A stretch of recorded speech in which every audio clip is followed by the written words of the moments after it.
A judge sat quietly by her pool, reading a book, until a neighbor called 911 and police stormed in, ready to handcuff her in her own home. What happened next shocked the entire community and the world watching live. This story isn't just about one afternoon. It's about dignity, prejudice, and the right to exist where you belong. Stay with us.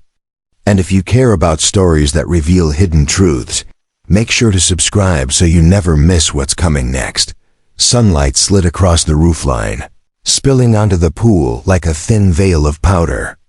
The courtyard pool at Silver Court, a luxury condo complex, sat framed by tall bamboo, the leaves rattling against each other like secret whispers.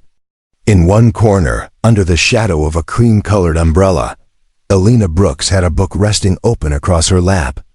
Her finger marked the page as if afraid the words might slip away. A sweating glass of iced tea sat on the table beside her, and a fountain pen glinted lazily in the sun. Elena was 41.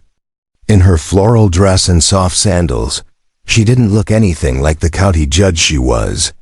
At least not the version her colleagues knew, the one who wore a black robe, spoke in even tones from a high bench, and handed down rulings that carried weight. Here, by the faint smell of chlorine and the hush of rippling water, she only wanted to be what she rarely allowed herself to be. An ordinary woman reading a book, sipping something cold, and letting the world wait. She'd dreamed of a day like this for months. No hearings stacked back to back. No binders of testimony piled like bricks on her desk. No midnight emails asking for just one more ruling. In recent weeks she presided over back-to-back trials, one a domestic violence case, the other a financial fraud that dragged on for weeks. The weight of both still clung to her shoulders. But not now. Not here. Just this, Elena thought. A pocket of silence, like someone knocking softly on the door of the world. The air carried the scent of jasmine from a nearby hedge. Children's laughter burst every so often from the shallow end, their inflatable vests squeaking like rubber toys. Elena lifted her glass, savoring the bite of lemon and the chill against her fingertips. She let herself fall into the pages. This book had nothing to do with law, statutes, or precedent. No clauses to underline, no testimony to parse. Just a quiet seaside town described in clean, sharp prose. People made small choices, whether to tell a hard truth or let a lie slide, that rippled out like stones skipping across water. Elena thought, justice isn't always delivered by verdicts. Sometimes it's in the way people look at each other. The way they choose to believe or not. A shadow passed over her. Reflexively, she looked up, just the maintenance manager and his helper walking past, tools clanking. "Afternoon, Judge," the manager called cheerfully. "Water looks like glass today." "Afternoon," Elena said with a polite smile, then dipped back into her novel. She liked naming little things, water like glass, clouds like wool, the sun like an egg yolk. Naming made the world gentler. Her phone buzzed. She glanced at the screen, a reminder for next week's oversight meeting with the police department. She flipped it face down. Above, a plane cut a thin line across the sky. She remembered her mother, who used to sit on the porch for hours counting planes. "One day, you'll pick one of those paths," she'd say. "But don't forget all the others exist." Elena smiled faintly. Maybe her mother would be proud to see her daughter learning how to pause. "Just one more chapter," she promised herself. "Then I'll swim." The chapter described a simple lunch: grilled bread, tomato soup, an awkward silence between friends. The author's short sentences carried this silence like knives. Elena admired the precision, tucking it away as a lesson. Sometimes a single quiet line cuts sharper than a whole speech. Teenagers passed by, smelling of fruit punch body spray. Elena tugged her dress hem lower, chuckled at herself, then caught one girl smiling her way. She nodded back. Small collisions, harmless but real, kept the world from turning too cold. By the time she finished the chapter, the sky had warmed to honey gold. The pool shimmered with broken light. Elena stretched, bones popping, and set the book aside. She gathered her hair into a band, adjusted her towel. She loved the ritual of shifting from one mode to another, reader to swimmer, observer to participant. Then came the sharp clack of high heels against tile. Elena turned. A woman, 50s, bobbed hair, beige cardigan, stood nearby, a small curly dog on a leash. She didn't greet, just stared, her eyes sweeping Elena's towel, her book, her glass, taking inventory. Elena smiled politely. The woman gave her nothing in return. Never mind, Elena thought. Some neighbors are just like that. She placed her foot on the pool's first step. Cold water lapped at her ankle. Her phone buzzed again. Habit 1. She dried her hand and glanced. A PDF from her assistant. Draft agenda for next week's police oversight meeting. She skimmed the first line, then locked the screen. She shook her head, amused. Even on her off day, she was still tethered by a string to the courthouse. The woman in the cardigan hadn't moved. Her gaze felt like a pin through fabric.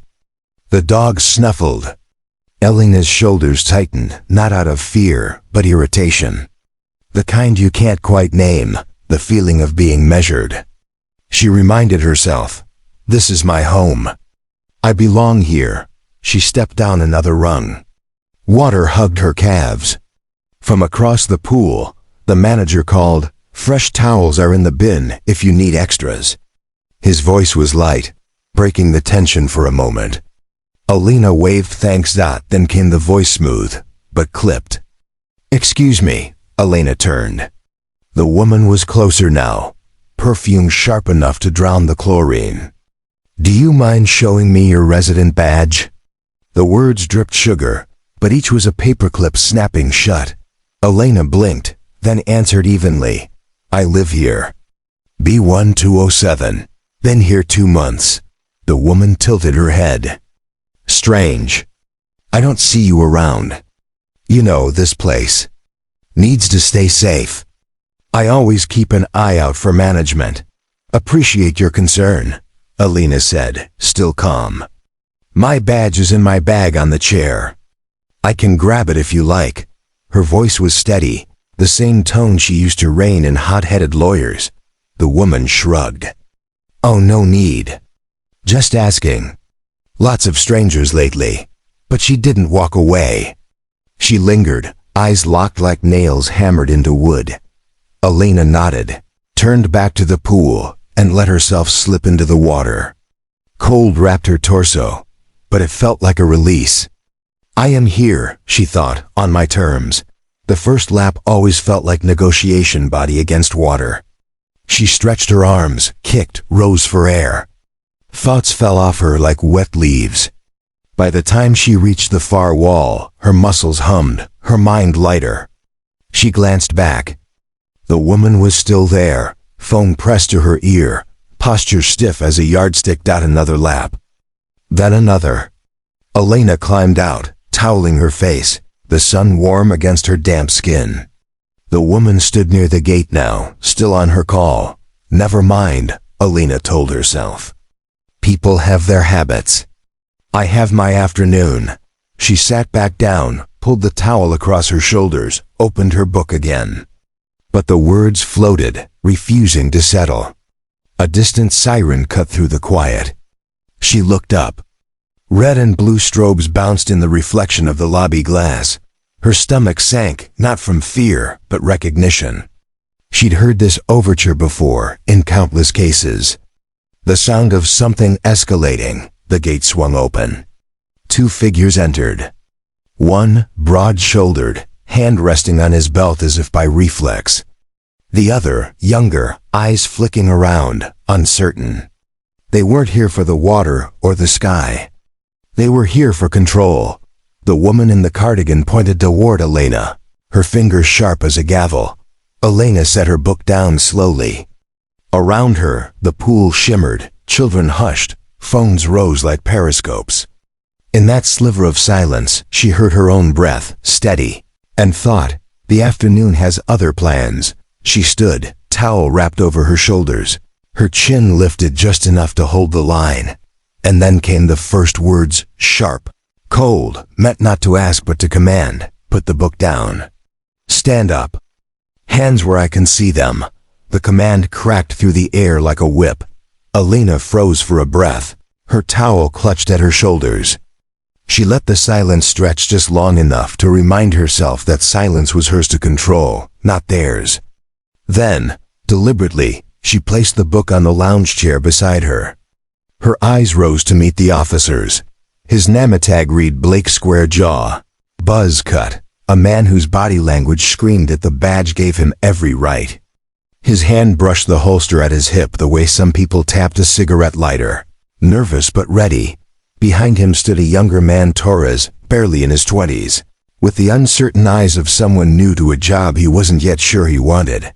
I'll ask again, Blake barked, though he hadn't actually asked anything. Who are you? What are you doing here? Elena inhaled, held the air in her chest, then let it go slowly, like a practiced yoga breath. Not in court, not behind the bench. Here, I'm just Elena, but she knew the weight of her name, and she knew when to use it. My name is Elena Brooks. I live here. Her voice wasn't loud, but it carried. A few heads turned from the far side of the pool. Someone whispered, she's a resident, but it was swallowed by the tension that hung like fog. Blake narrowed his eyes.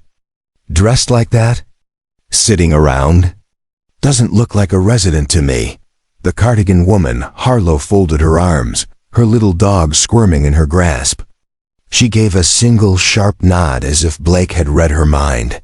Elena felt heat crawl up her neck, not from shame but anger. She refused to let it show. Instead, she answered evenly, I own Unit B1207. If you want to verify, you can call the building manager. Blake took a step closer, boots scraping the tile. Or you can show me some ID right now. Unless you'd rather explain yourself downtown. The air shifted. Phones were lifted higher. Someone whispered, record everything. Elena reached for her bag. Movements slow, deliberate, the way she had advised countless defendants to act in court. No sudden moves. No excuses for escalation. She pulled out her keycard and resident badge, still shiny from being issued 2 months ago. She held them steady, chest high. This is my identification. This is my pool. For a split second, even Blake faltered. The logo of Silver Court gleamed under the sun. But just as quickly, his jaw clenched. Cards can be faked, he snapped. Doesn't prove anything. I've seen this trick before. A murmur rippled through the bystanders. One woman whispered, that's ridiculous. Why would she fake living here? A man answered, because they want to believe their suspicion more than the truth. Torres shifted on his feet. His eyes flicked from the card in Elena's hand to the phone cameras pointed their way. He opened his mouth, then shut it again when Blake shot him a glare sharp enough to cut glass. The silence stretched, taut as a wire.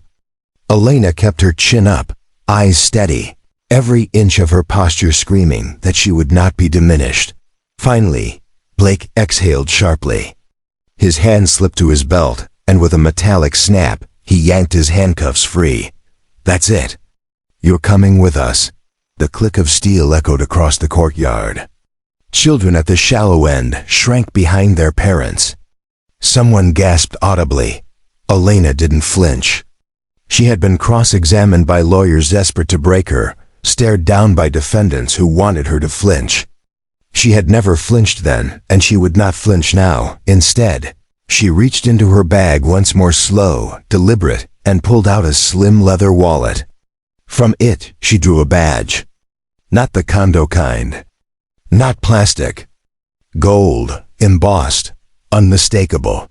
The sunlight caught on the letters. County Judge. She held it at eye level, her voice cutting through the stunned silence. Do you know what you're doing? I am the one who signs the warrants you enforce. The courtyard went utterly still. Phones tilted higher, zooming in. A teenager muttered, "Oh my God," into his live stream.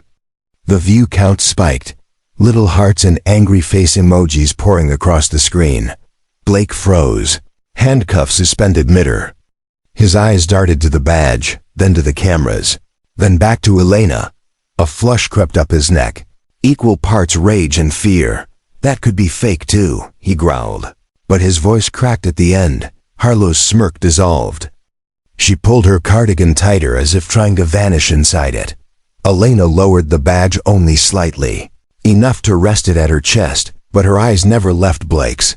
"You came here on the word of one woman's suspicion. You treated me like a criminal at my own home. And now you want to handcuff me in front of my neighbors, on record, with half this courtyard filming? Go ahead." Her voice never rose above calm, but every syllable hit like a hammer. "See how that plays out in court. See how that plays out in the press." A sharp gasp came from someone at the fence. Another voice muttered, "She's right." "He's done." Torres swallowed hard. He finally spoke, voice quiet but audible. "Officer Blake. Maybe we should step back." Blake spun on him, eyes blazing. "Shut it, rookie." But the fury in his tone only confirmed what the cameras had already captured. This was no longer about safety. This was about ego. Elena straightened, towel still wrapped around her shoulders like a robe of authority. She slid the badge back into her wallet, but the image of it still lingered in every eye. "I don't need to prove myself further," she said. "The truth is standing right here." For a moment, nobody moved. The pool's surface rippled in the breeze, the only sound against the suffocating quiet. Blake's fists clenched white around the cuffs. His pride screamed for him to snap them shut around her wrists. But his survival instinct whispered about headlines, complaints, investigations. The cameras recorded both voices fighting across his face. Finally, he shoved the cuffs back into their case with a harsh clang. "We'll verify this," he muttered, voice stripped of its earlier confidence. "It's not over." Elena held his gaze. "You're right. It's not over. Not by a long shot." Phones captured every word. And in living rooms, on buses, in coffee shops where the live stream spread, thousands of strangers leaned forward and whispered the same thought. This isn't just about a pool anymore. The courtyard didn't breathe for a long moment. Then the spell broke like glass cracking. Phones dropped slightly as neighbors exchanged glances, their whispers colliding like startled birds. "She's a judge." Someone muttered. Blake nearly cuffed a judge. This is going online. Right now, across the pool, Elena sat back down on her lounge chair. She did not pick up the book again. Not yet. Her hands rested loosely on her knees, posture calm but unyielding. She had learned long ago that composure was a weapon. Rage was fuel, but composure was fireproof armor. Blake loomed a few steps away, his shoulders tight, his jaw grinding. The handcuffs on his belt still trembled from where he'd shoved them back. Torres hovered behind him, face pale, lips parted like he wanted to speak but didn't dare. Finally, Blake snapped. "Clear the area." He barked at the onlookers. "Everyone back inside."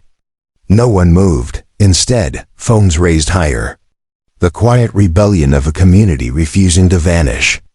Elena could feel the tide shifting around her neighbors who had kept their distance now inching closer, their courage boosted by the golden badge she had shown.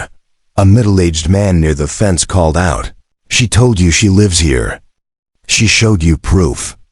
What else do you want?" Blake spun, eyes sharp. "Sir, step back." But the man didn't. He lifted his phone, steady, unafraid. "Already am. Just making sure people see what's happening." Blake's mouth twisted. He turned back toward Elena, but the weight of the cameras was heavier now. His authority felt smaller, shrunken in the glare of so many lenses. Elena's voice cut through, soft but piercing. "This is what happens when suspicion replaces truth. A neighbor makes a call, and suddenly my existence is treated like a crime scene." The words hung in the humid air. Nobody clapped, nobody cheered, but their silence was agreement. A different kind of verdict. Blake's chest rose and fell with restrained fury. "We'll confirm this with management," he muttered. "Don't leave the property until we do." Elena tilted her head, calm as marble. "I wasn't planning on leaving. This is my home." Blake opened his mouth, then shut it again. His eyes darted to the cameras one last time before he turned sharply on his heel. "Torres." "Let's go." The rookie hesitated, glancing back at Elena. Their eyes met for a split second, and in his she saw it, unease, guilt, a flicker of conscience. Then he followed Blake out through the gate. Shoulders hunched. The squad car screeched away, tires squealing against the pavement. The courtyard exhaled all at once, a release of tension like air hissing from a balloon. For a beat, nobody approached Elena. They weren't sure if she wanted solitude or solidarity. But then a young woman, no older than 20, stepped forward, phone still clutched in her hand. "You handled that," she stammered, voice trembling with adrenaline. "You handled that better than anyone could." Elena met her gaze, nodded once, and said only, "Thank you for recording." The young woman nodded quickly. "It's already online. People are watching." Of course they are, Elena thought. The digital age didn't wait for official statements. It didn't wait for corrections. It carried raw moments, flaws and all, into the bloodstream of public discourse. She gathered her things, book, towel, keycard, and stood. The pool looked different now, as though its reflection carried a bruise. She had chosen this complex for its promise of peace. Yet peace had been punctured by a single glance, a single call. As she walked back toward the lobby, she overheard murmurs ripple behind her. "She's a judge. She could have been cuffed." She was calm the whole time. Words followed her like shadows. That evening, Elena sat at her kitchen table. The condo around her gleamed with clean lines, hardwood polished like amber, floor-to-ceiling windows framing the skyline. She should have felt safe here. Instead, every sound, the elevator doors opening down the hall, the muted bark of a dog, the thump of footsteps overhead felt amplified, intrusive. Her phone buzzed again. Dozens of unread messages stacked one atop another. Colleagues, friends, even old law school classmates she hadn't spoken to in years. Saw the video. "Are you okay? This is blowing up, Elena. Brace yourself. Call me, please." She scrolled, thumb trembling slightly, until she saw the livestream replay link. She tapped it. Her own face stared back. Calm, steady, unflinching. Blake's barked commands. Harlow's pointed finger. The shimmer of the judge's badge in the sun. The clip ended with her words, "This is my home." The comment section flooded the screen. "Reading while black. Unreal. Imagine being treated like a suspect in your own condo. Respect to her for staying calm. I would have lost it. This is why we record everything." Elena set the phone down. The echo of those words lingered louder than the air conditioner's hum. By midnight, the clip had crossed platforms: Twitter, TikTok, Instagram, news blogs. The hashtag bloomed, relentless. Hashtag reading while black. Some posts were clipped with dramatic captions. "She's a judge," and they still didn't believe her. Others carried quiet outrage. "If this happens to her, what happens to the rest of us?" Not all voices were kind. Trolls flooded in too, calling her overdramatic, claiming she pulled rank. Some even accused her of staging it. Elena skimmed a few, then stopped. She'd seen enough online venom in her years on the bench to know there was no reasoning with people who hated before they read. Instead, she closed her eyes. She tried to return to the pool in her mind, to the moment before the heels clicked on tile, before the siren, before suspicion turned into spectacle. She searched for the hush of rippling water, the comfort of words on a page. But it wouldn't come back. The peace was gone. What remained was something else. Resolve. She picked up her phone again, not to scroll, not to reply, but to type a short message to her assistant. Schedule a meeting with internal affairs. I want the body cam footage. Then she set the phone face down. The glow of the city flickered against her windows. Somewhere out there, voices were rising, some against her, many for her. And she knew, tomorrow, the quiet afternoon by the pool would no longer belong to her alone. It belonged to everyone. The next morning, the story had already escaped her control. Elena woke to a phone buzzing non-stop on the nightstand. Missed calls stacked like dominoes, colleagues, reporters, even a state senator she barely knew. Her inbox groaned under subject lines in bold. Urgent, media inquiry. Request for comment. CNN wants you live tonight. She brewed coffee in silence, the percolating drip steadier than her breath. Every sip felt like armor she had to put on sip by sip. The world hadn't asked if she was ready to be its symbol. It simply decided. On the television across the room, the local morning news replayed the clip in a loop. Over and over, she watched herself calm, towel over her shoulders, voice like stone. This is my home. The anchor's voice floated through the apartment. Outrage spreads after a county judge was confronted and nearly cuffed by police officers at her own condo pool.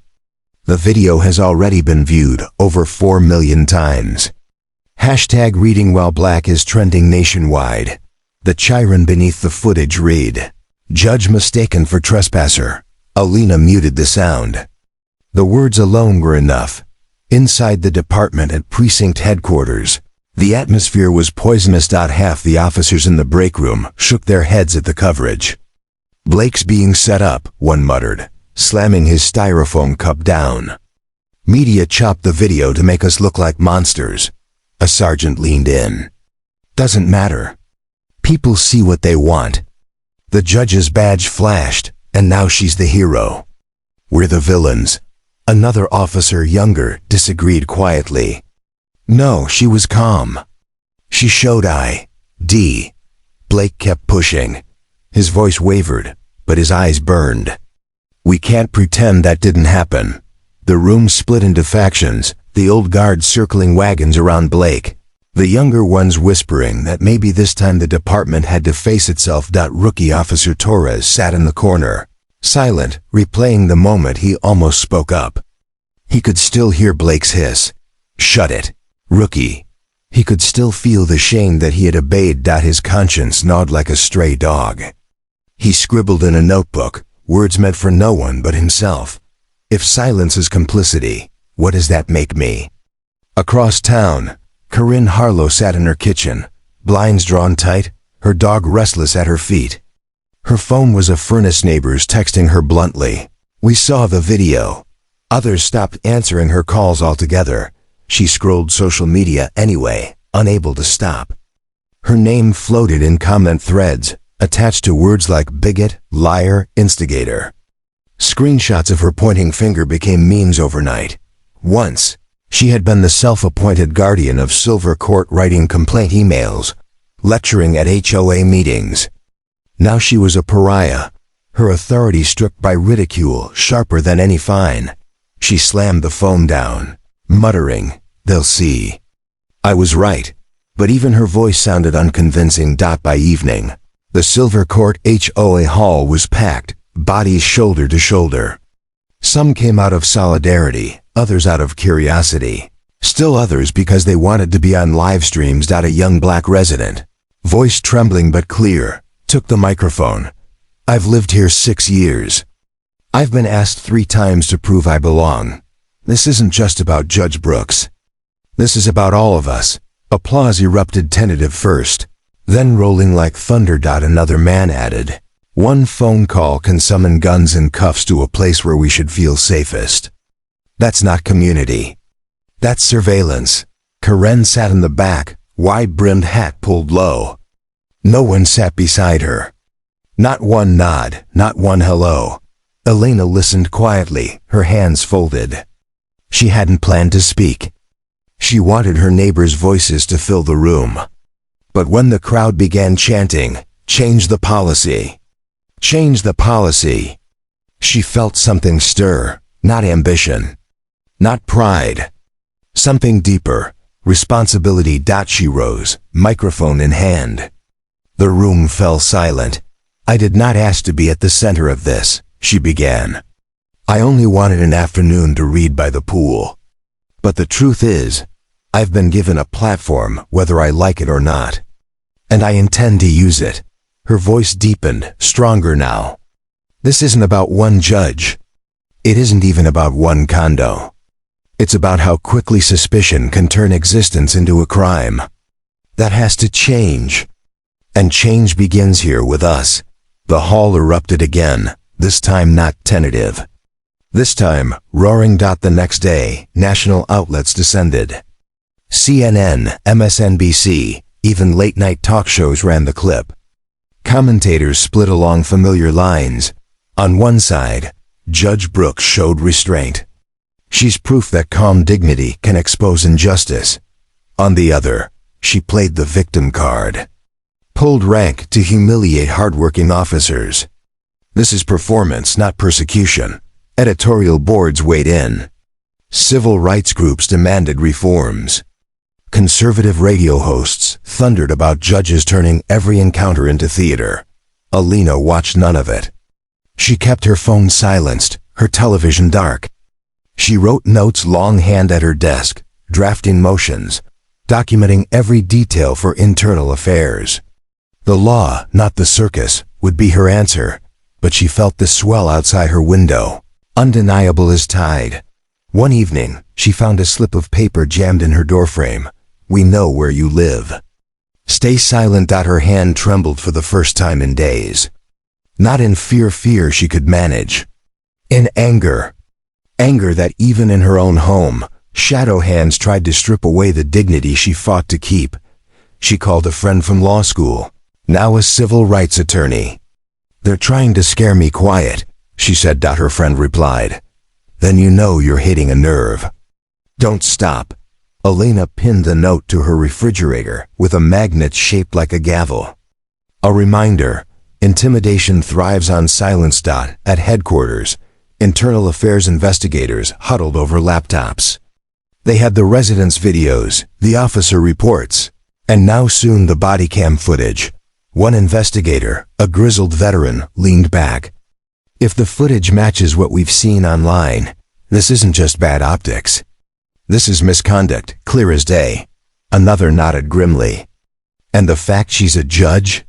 The fallout will be nuclear. The order was simple. Retrieve every second of footage. No gaps, no edits. The truth would live in pixels and audio files, waiting to cut through noise with something harder than spin. Late at night, Alina stood on her balcony overlooking the courtyard pool. The water glimmered under soft lights, deceptively peaceful. She remembered the moment, siren flashing, badge raised, neighbors' eyes wide. She whispered to herself, a vow no camera would catch. Never again. Not just for her. For every person who had been asked to prove they belonged in their own home. For every life treated as trespass before being treated as human. The pool was no longer just a pool. It was the first ripple in a wave she knew was still gathering force. The following morning, Alina's phone hadn't stopped buzzing since dawn. Calls from numbers she didn't recognize, voicemails piling up, texts from colleagues, even a curt email from the Chief Justice's office. We'll need to talk soon. She let the phone vibrate against the kitchen counter, untouched while she stirred sugar into her coffee. The television was already looping the clip, now with polished lower thirds and dramatic music underlay. A commentator said words she didn't need to hear. She knew the script. Calm judge, reckless officer, racial bias. The footage was spliced with still frames of her badge flashing in the sun, her face composed. The words, "This is my home," replayed again and again. Captions bolded for effect, down at the precinct. Silence was heavier than words. Blake stalked past his colleagues with a scowl carved deep, pretending not to notice the stares that followed. A few clapped him on the shoulder. Old guard, loyal to the bone. You'll be fine, brother. Media just twisting things. Others avoided his eyes altogether. Torres sat in the locker room, staring at his boots. remembering how his voice had faltered the moment he tried to speak up. He could still hear it. "Shut it, rookie." The shame had stayed lodged in his chest. Karen was unraveling in her condo. Blinds drawn tight, the world outside a hostile jury. Her phone lit up with comments, calling her everything from liar to racist. The neighborhood group chat had gone silent around her. Where once her complaints had carried weight, now she was radioactive. She muttered excuses to herself, replaying the call she'd made, as if rehearsing for an audience that no longer existed. Even the dog seemed restless, pacing in circles as if sensing her isolation. That evening, the HOA meeting overflowed with residents, chairs scraping, phones recording, a buzz of anger and resolve thick in the air. People who had never spoken in public before stood and shared their own stories, being stopped by security while walking their own halls. Neighbors questioned for looking out of place. Elena sat near the front, listening quietly, her hands folded. She had told herself she wouldn't speak. She wanted their voices to fill the room, not hers. But when chance began, change the policy, something in her rose. She stood, microphone in hand, and the room fell still. "I didn't choose to be at the center of this," she said, her voice even but carrying. "All I wanted was to read a book by the pool. But we all know this is bigger than me. This is about what suspicion does when it's given power. How quickly our existence can be treated as a threat. That has to change. And change begins here." The hall erupted with applause that rattled the windows. Across town, talk shows and cable news hosts sharpened their knives. Clips ran back to back, one side praising her dignity, the other calling her self-righteous. A late-night monologue quipped, "You know things are bad when even a judge can't sit poolside without being cross-examined." Editorials called her a symbol. Radio hosts sneered that she was chasing fame. Elena tuned out all of it. The law was where she lived, not the circus. She drafted her request to Internal Affairs with careful pen strokes. "Retrieve all body cam footage from the officers present. This is not retaliation.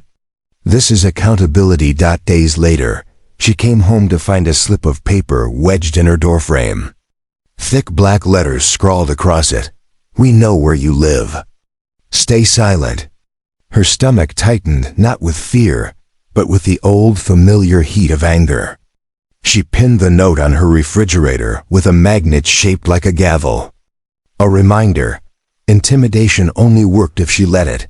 Inside the department, the fracture widened. Some officers whispered in hallways that Blake had humiliated them all. Others muttered that the judge was weaponizing her title. In conference rooms, strategy sessions turned bitter. A few suggested releasing an edited security clip to cast her as aggressive. Others shook their heads, knowing it would only make the fire worse. Torres was called into a closed-door meeting. The questions came sharp. "What did you see? What did you hear?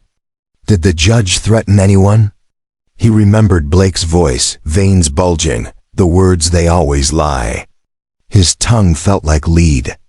Every answer could end his career or save his conscience. When he left the room, his shirt clung to his back with sweat. Late that night, Elena stood on her balcony, the pool below glittering under floodlights. The same water, the same chairs, the same courtyard, but it no longer looked like refuge. It looked like evidence. It looked like a stage. She rested her hands on the railing, eyes sharp. "Never again," she whispered. Not for her. Not for anyone else told they didn't belong in the very place they called home. The pool had become more than water and tile. It was now a line drawn in the sand. The first ripple of a wave that hadn't yet reached its shore. Elena sat in her office with the blinds half drawn. The city outside humming with the kind of energy that only comes when scandal has become everyone's favorite topic. She had learned to block out noise reporters camped outside her building, microphones thrust into her face, strangers on social media insisting they knew her motives better than she did herself. But there was one sound she couldn't ignore, the low whir of her laptop as internal affairs prepared to stream the body cam footage into her inbox. She clicked play. The screen filled with the distorted angle of Officer Blake's camera. Sunlight bounced off the pool water.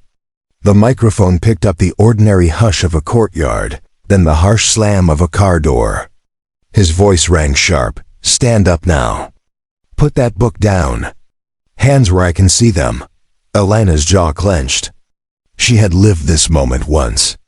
Living it again, through his eyes, was worse. The footage caught her calm reply. What is going on, officer? The camera swiveled as Blake stepped closer, his shadow falling over her. Then his words, unambiguous. You're in a place that doesn't belong to you. There it was. On record. The investigators froze the clip, letting the words linger in the room like a bruise. No one spoke. The pause was its own testimony. When the video resumed, the footage showed everything the neighbors' phones had captured, but in sharper detail, his hand resting too long on his holster, the way Torres shifted uneasily in the background, Corinne's voice cutting through with her invented accusations. Finally, it showed Elena's badge, gold and undeniable in the sun. When the screen went black, the lead investigator turned toward Torres. Is this accurate? Did you see and hear these events as recorded? Torres's mouth went dry.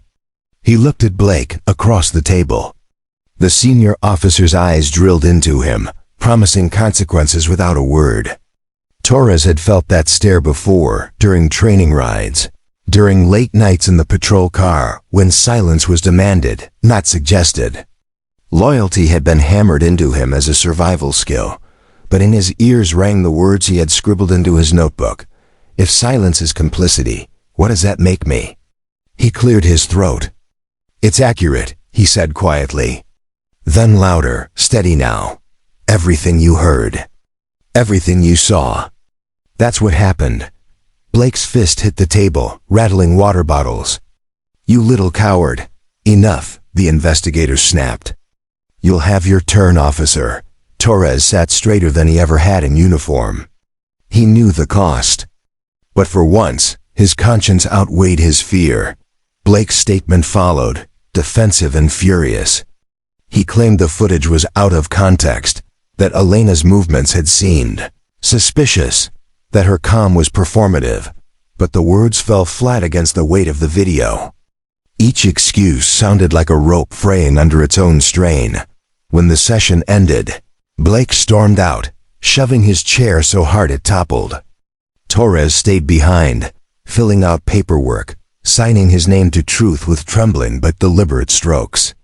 He didn't know if he'd last another year on the force, but for the first time since academy graduation, he felt like he was wearing the badge for the right reason. Meanwhile, Elena's apartment had become both fortress and prison.